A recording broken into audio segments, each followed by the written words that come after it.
प्रायिकता की आज की इस क्लास में हम प्रश्नावली 14.1 के जो भी शेष प्रश्न हैं उन शेष प्रश्नों को आज की इस क्लास में हम हल करेंगे।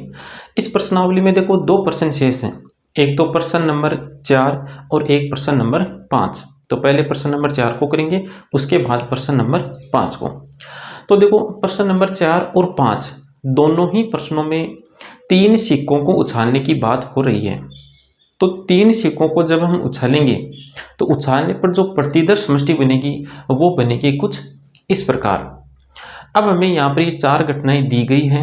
इन 4 घटनाओं में से हमें ये बताना है कि कौन सी घटनाएं परस्पर अपवर्जी हैं, कौन सी घटना सरल घटना है और कौन सी घटना मिश्र घटना है। तो ये बताने के लिए परस्पर अपवर्जी, सरल घटना, मिश्र घटना, ये बातें बताने के लिए पहले हम इन घटनाओं को कौन से रूप में लिखेंगे, समुच्चय के रूप में लिखेंगे।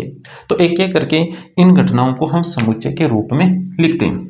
तो देखो एक घटना का समुच्चय रूप किस प्रकार का होगा। घटना ए में लिखा हुआ है 3 चित्त, तो 3 चित्त हैं यहाँ पर। तो घटना ए समुच्चय के रूप में हो गई कुछ इस प्रकार। अगली घटना देखो बी घटना 2 चित्त और 1 पट, 2 चित्त और 1 पट। तो देखो 2 चित्त 1 पट यहाँ पर है, यहाँ पर भी 2 चित्त 1 पट है, यहाँ पर भी 2 चित्त 1 पट है। इसके अलावा अन्य कोई परिणाम नहीं है जिस पर 2 चित्त और 1 पट हो। तो घटना बी समुच्चय के रूप में बनेगी कुछ इस प्रकार, H H T H T H T H H. ये बन गई घटना बी। अब देखो घटना सी, घटना सी में क्या लिखा हुआ है 3 पट। तो 3 पट तो देखो यहाँ पर है, तो घटना सी समुच्चय के रूप में बन गई कुछ इस प्रकार। अगली घटना है डी। डी में देखो क्या लिखा हुआ है, पहले सिक्के पर चित्त। पहले सिक्के पर क्या होना चाहिए, चित्त होना चाहिए। तो देखो पहले सिक्के पर चित्त कहाँ कहाँ पर है, एक यहाँ पर पहले सिक्के पर चित्त है, एक यहाँ पर पहले सिक्के पर चित्त है, यहाँ पर भी पहले सिक्के पर चित्त है, यहाँ पर भी पहले सिक्के पर चित्त है। इसके अलावा अन्य जो परिणाम है उन पर पहले सिक्के पर चित्त नहीं है। तो घटना डी के प्रतिदर्श बिंदु हो गई एच एच एच, उसके बाद एच एच टी, उसके बाद एच टी एच, उसके बाद H T T, H T T. तो घटना डी में प्रतिदर्श बिंदु है 4। अब देखो पहले हम बात कर लेते हैं मिश्र घटना की। मिश्र घटना किस घटना को कहते हैं, तो ऐसी घटना जिसमें 2 या 2 से ज़्यादा प्रतिदर्श बिंदु हो उस घटना को कहते हैं मिश्र घटना। तो इस घटना में 2 या 2 से ज़्यादा प्रतिदर्श बिंदु हैं और इस घटना में 2 या 2 से ज़्यादा प्रतिदर्श बिंदु हैं। तो घटना बी और घटना डी, घटना बी और घटना डी, ये घटनाएं हैं मिश्र घटना। कौन सी घटना है, मिश्र घटना। ऐसी घटनाएं जिसमें 2 या 2 से ज़्यादा प्रतिदर्श बिंदु हो उन्हें कहते हैं मिश्र घटना। उसके बाद देखो सरल घटना। सरल घटना कौन सी घटना को कहते हैं, ऐसी घटना जिसमें केवल एक ही प्रतिदर्श बिंदु हो उस घटना को कहते हैं सरल घटना। तो देखो घटना ए और घटना सी, इन दोनों घटनाओं में एक एक ही प्रतिदर्श बिंदु हैं। इसका मतलब ये दोनों घटनाएं हैं सरल घटनाएं। तो घटना ए और घटना सी, ये घटना है सरल घटना। ये कौन सी घटना है, सरल घटना। अब आते हैं प्रश्न नंबर 1 पर। प्रश्न नंबर 1 में क्या लिखा हुआ है, परस्पर अपवर्जी घटना। तो कोई भी 2 घटना परस्पर अपवर्जी होगी यदि उनका इंटरसेक्शन फाई हो, अर्थात उनमें कोई भी प्रतिदर्श बिंदु उभयनिष्ठ न हो। तो पहले बात करेंगे हम ए और बी की। पहले किसकी बात करेंगे, ए और बी की, उसके बाद ए और सी की, उसके बाद ए और डी की, उसके बाद बी और सी की, उसके बाद बी और डी की, उसके बाद सी और डी की। इन घटनाओं की हम बात करेंगे। तो पहले हम घटना ए और बी की बात करते हैं। ए और बी इन दोनों घटनाओं में कोई भी प्रतिदर्श बिंदु उभयनिष्ठ नहीं है। इसका मतलब ये दोनों घटनाएं परस्पर अपवर्जी घटना है। तो तो A इंटरसेक्शन B बराबर क्या है, फाई है। इसका मतलब A तथा B परस्पर अपवर्जी घटना है, परस्पर अपवर्जी घटना है। अब देखो A और C को, तो A और C में भी कोई भी प्रतिदर्श बिंदु उभयनिष्ठ नहीं है, उभयनिष्ठ नहीं, इसका मतलब A और C ये भी परस्पर अपवर्जी घटना है।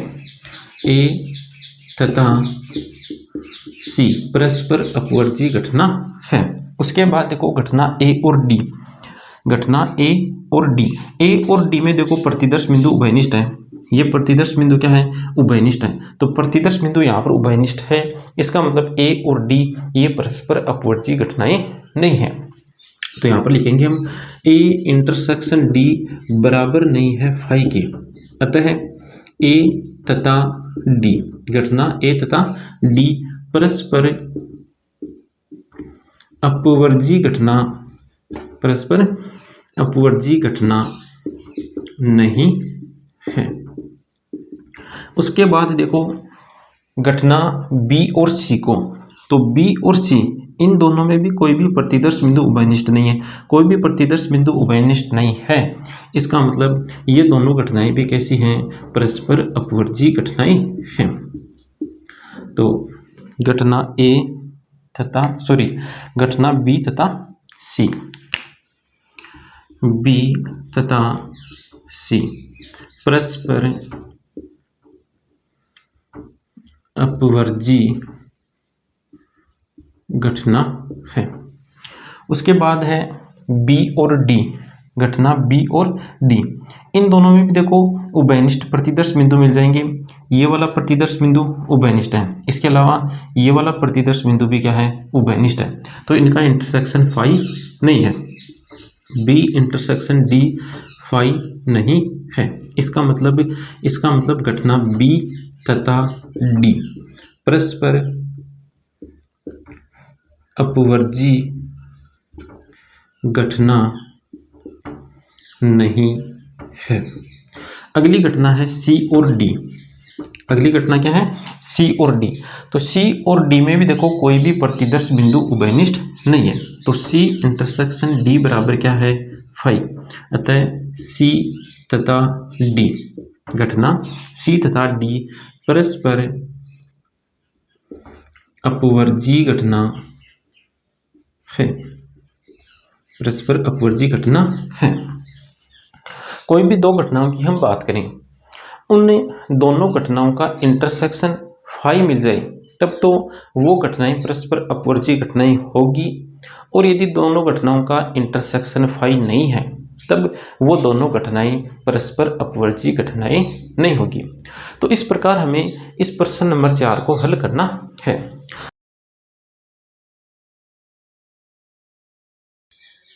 अगला प्रश्न देखो, प्रश्न नंबर 5। प्रश्न नंबर 5 में हमें 3 सिक्कों को उछालने का यादृच्छिक परीक्षण दिया गया है। तो प्रतिदर्श समष्टि बन जाएगी कुछ इस प्रकार। अब हमें यहाँ पर कुछ प्रश्न दिए गए हैं, इन प्रश्नों को पढ़ करके हमें घटनाएं बनानी है। तो पहला प्रश्न देखो क्या लिखा हुआ है, दो घटनाएं जो परस्पर अपवर्जी हैं। हमें दो घटनाएं लिखनी हैं जो परस्पर अपवर्जी हो। तो हम ऐसा मान लेते हैं कि एक घटना है A और एक घटना है B। ये दोनों घटनाएं परस्पर अपवर्जी कब होगी, जब A इंटरसेक्शन B बराबर क्या हो, फाई हो। A इंटरसेक्शन B बराबर क्या हो, फाई हो, तब घटना A और B परस्पर अपवर्जी घटना होगी। तो घटना A में प्रतिदर्श बिंदु हम लिख लेते हैं H H H, और घटना B में प्रतिदर्श बिंदु लिख देते हैं H T H। अब देखो इन दोनों घटनाओं में कोई भी उभयनिष्ठ प्रतिदर्श बिंदु नहीं है, इसका मतलब घटना A और घटना B परस्पर अपवर्जी घटना है। अगला प्रश्न देखो, तीन घटनाएं जो परस्पर अपवर्जी हो। देखो एक घटना है A, एक घटना है B, एक घटना है C। ये तीनों घटनाएं परस्पर अपवर्जी कब होगी, अपवर्जी तब होगी जब A इंटरसेक्शन B बराबर फाई हो, B इंटरसेक्शन C बराबर फाई हो, और A इंटरसेक्शन C बराबर फाई हो। साथ में और भी कुछ लिखा हुआ है, तीन घटनाएं जो परस्पर अपवर्जी हो और निःशेष हो, तो तीन घटनाएं परस्पर अपवर्जी तो तब होगी A intersection B, B intersection C और ए इंटरसेक्शन सी बराबर क्या हो, फाई हो। और ये तीनों घटनाएं निःशेष घटनाएं कब होगी, तो निःशेष घटनाएं तब होगी जब A union B union C बराबर एस हो। तो हमें कुछ इस प्रकार की यहाँ पर तीन घटनाएं लिखनी है। तो तीन घटनाएं लिखो।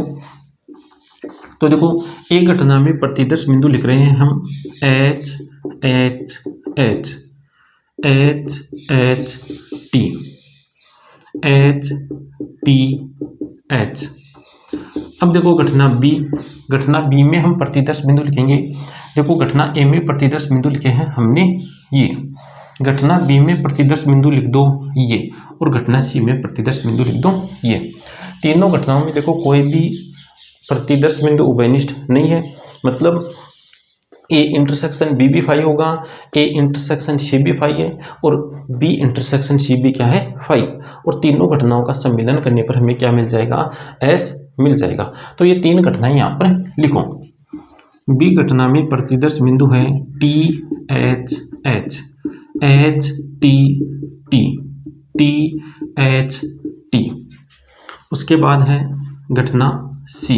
घटना सी में प्रतिदर्श बिंदु है T T H T T T. ये बन गई तीन घटनाएं जो परस्पर अपवर्जी है और निःशेष है। अगला प्रश्न देखो, दो घटनाएं जो परस्पर अपवर्जी नहीं है, दो घटनाएं जो परस्पर अपवर्जी नहीं है।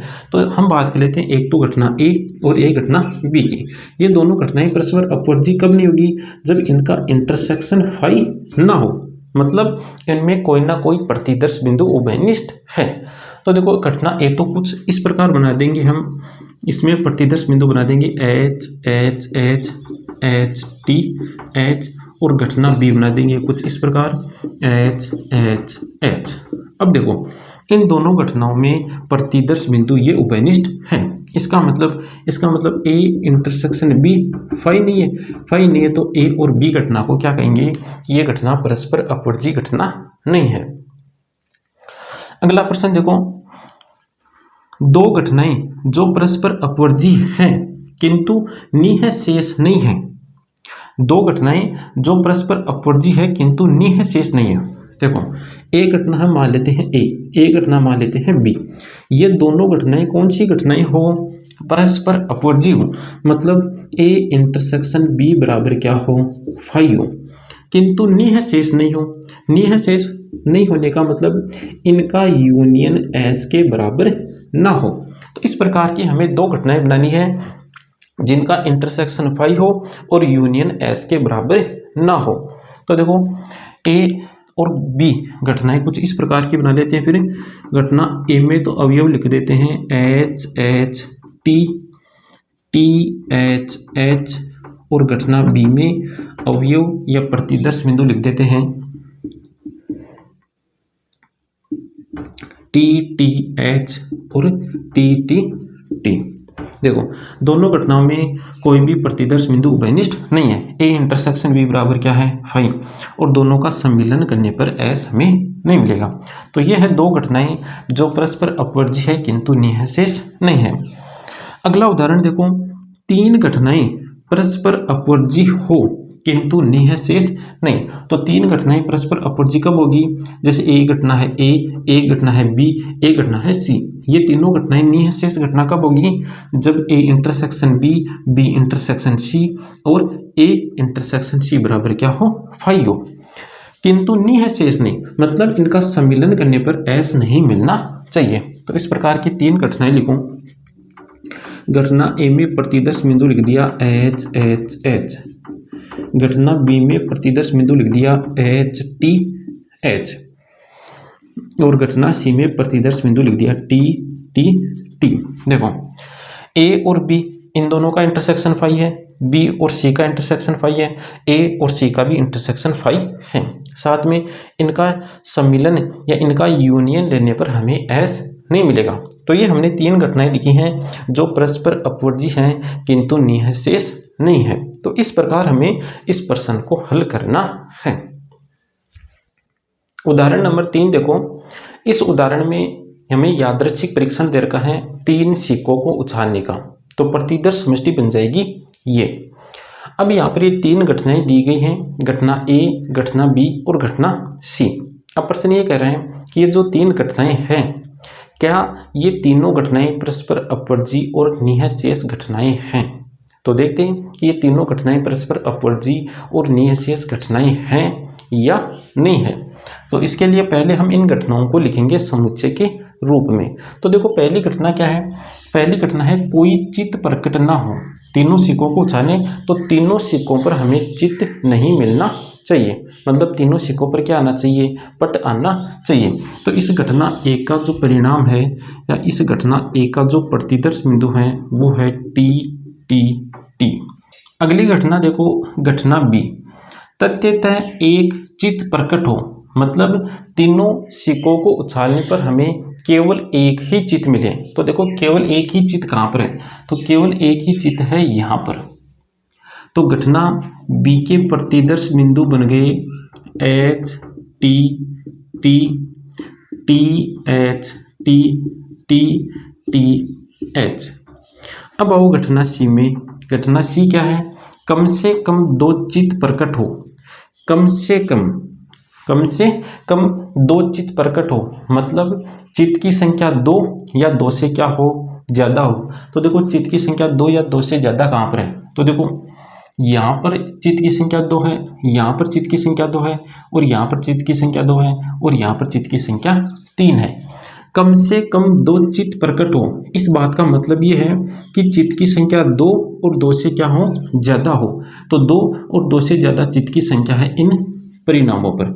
तो घटना सी बन गई फिर H H H H H T H T H T H H. अब देखो ये जो 3 घटनाएं हैं, ये तीनों घटनाएं परस्पर अपवर्जी और निःशेष घटनाएं हैं या नहीं? तो एक घटना है ए, एक घटना है बी, एक घटना है सी। ये तीनों घटनाएं परस्पर अपवर्जी घटनाएं कब होगी? जब ए इंटरसेक्शन बी बराबर फाई हो, बी इंटरसेक्शन सी बराबर फाई हो और ए इंटरसेक्शन सी बराबर फाई हो, तब ये तीनों घटनाएं होगी परस्पर अपवर्जी। और ये तीनों घटनाएं निःशेष घटनाएं कब होगी? जब ए सम्मिलन बी सम्मिलन सी करने पर हमें क्या मिल जाए? प्रतिदर्श समष्टि मिल जाए। तो देखो ए इंटरसेक्शन बी, देखो क्या आ रहा है? ए इंटरसेक्शन बी, ए और बी इन दोनों घटनाओं में कोई भी प्रतिदर्श बिंदु उभयनिष्ठ नहीं है, अर्थात ए इंटरसेक्शन बी है फाई। अब देखो ए इंटरसेक्शन सी, तो ये रही घटना ए और ये रही घटना सी। इन दोनों घटनाओं में भी कोई भी प्रतिदर्श बिंदु उभयनिष्ठ नहीं है, तो हम कह सकते हैं ए इंटरसेक्शन सी बराबर क्या है? फाई। अब देखो बी इंटरसेक्शन सी, तो बी और सी इन दोनों में भी देख लो कोई भी प्रतिदर्श बिंदु उभयनिष्ठ नहीं है, मतलब बी इंटरसेक्शन सी क्या है? फाई है। अब तीनों का सम्मिलन करो, अर्थात ए सम्मिलन बी सम्मिलन सी। ए सम्मिलन बी सम्मिलन सी जो घटना होगी उस घटना में ए के प्रतिदर्श बिंदु भी आएंगे, बी के प्रतिदर्श बिंदु भी आएंगे और सी के प्रतिदर्श बिंदु भी आएंगे। तो पहले ए के प्रतिदर्श बिंदु को लिखो, तो टी टी टी। उसके बाद बी के प्रतिदर्श बिंदुओं को लिखो, तो H T T T H T T T H. अब लिखो घटना सी के प्रतिदर्श बिंदुओं को, तो एच एच एच, उसके बाद है एच एच टी, उसके बाद है H T H T H H. ये बन गई घटना ए सम्मिलन बी सम्मिलन सी। अब देखो ए सम्मिलन बी सम्मिलन सी एस के बराबर है या नहीं? तो 2 समुच्चय बराबर कब होते हैं? 2 समुच्चय बराबर तब होंगे जब इस समुच्चय के सभी अवयव इस समुच्चय में हो और इस समुच्चय के सभी अवयव इस समुच्चय में हो। तो देखो टी टी टी ये वाला अवयव ये रहा, उसके बाद देखो H T T H T T ये रहा, उसके बाद टी एच टी ये रहा, T T H T H, ये रहा एच एच एच, ये रहा। उसके बाद है H H T, H H T. उसके बाद H T H, H T H, T H H, T H H. तो घटना ए सम्मिलन बी सम्मिलन सी के जितने भी प्रतिदर्श बिंदु हैं वो सभी के सभी प्रतिदर्श बिंदु इस एस में है और एस के सभी प्रतिदर्श बिंदु इस घटना में उपस्थित है। इसका मतलब ये दोनों घटनाएं क्या हैं, बराबर हैं। तो ए सम्मिलन बी सम्मिलन सी बराबर है एस के। तो ए सम्मिलन बी सम्मिलन सी बराबर है एस के। ए इंटरसेक्शन बी फाई है, ए इंटरसेक्शन सी फाई है, बी इंटरसेक्शन सी क्या है, फाई। इसका मतलब ये हुआ कि ये तीनों घटनाएं परस्पर अपवर्जी और निःशेष घटनाएं हैं। तो आगे लिखो, अतः तीनों घटनाएं परस्पर अपवर्जी तथा निःशेष घटनाएं हैं, निःशेष घटनाएं हैं। तो इस प्रकार हमें इस प्रश्न को हल करना है। तो आज की क्लास में इतना ही, मिलते हैं नेक्स्ट क्लास में आगे के अन्य प्रश्नों के साथ।